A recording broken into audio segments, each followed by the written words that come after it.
కాంగ్రెస్ పార్టీలో చేరారు పాలకుర్తి నియోజకవర్గానికి చెందిన బీఆర్ఎస్ నాయకులు. గాంధీభవన్లో ఎమ్మెల్యే యశస్విని రెడ్డి ఆధ్వర్యంలో రాయపర్తి మండలానికి చెందిన 100 మందిపై బీఆర్ఎస్ నాయకులు కాంగ్రెస్ కండువా కప్పుకున్నారు. ఈ సందర్భంగా కాంగ్రెస్ ప్రభుత్వంతోనే తమ నియోజకవర్గంలో అభివృద్ధి జరుగుతుందని పలువురు నేతలు చెప్పారు. రానున్న రోజుల్లో మరింత మంది బీఆర్ఎస్ నాయకులు కాంగ్రెస్లో చేరతారని చెప్పారు.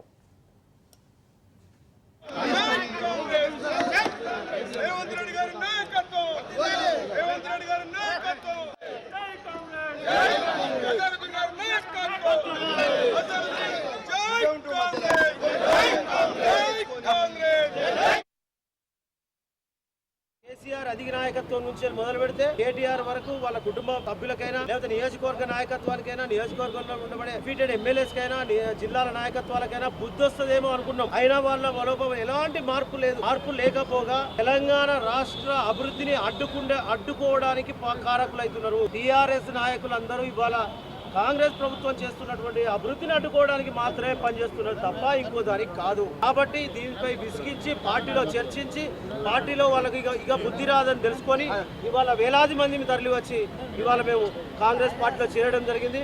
ఈ ఒక్క కారణం చేతనే ఈ బేషరతుగా కాంగ్రెస్ పార్టీలో చేరడం.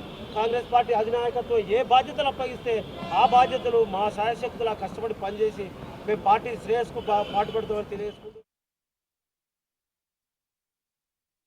గతంలో వర్ధనపేట నియోజకవర్గంలో ఆ తదుపరి పాలకుర్తి నియోజకవర్గం లోపల కూడా పార్టీ నిర్మాణం లోపల ప్రముఖ పాత్ర వహించడం. ఏది ఏమైనప్పటికీ కేవలం మాటలు చెప్తూ ప్రజలకు ఇంపుగా సొంపుగా మాటలు చెప్తూ తను పబ్బం గడుపుకొని ఇన్నిసార్లు మరి ప్రజల మధ్య తిరిగి నేను బ్రహ్మాండంగా పనిచేసినని చెప్పుకున్న వ్యక్తి ఈరోజు మేడం గారి చేతిలో అంటే 55,000 మెజార్టీతోని అంటే గతం లోపల 55,000 మెజార్టీతో గెలిచిన వ్యక్తి మళ్ళీ 55,000 మెజార్టీతో ఓడిపోయిందంటే 1,10,000 మంది పోలైన ఓట్లలో 50% పీపుల్ తనను ప్రజలంతా కూడా తిరస్కరించారు.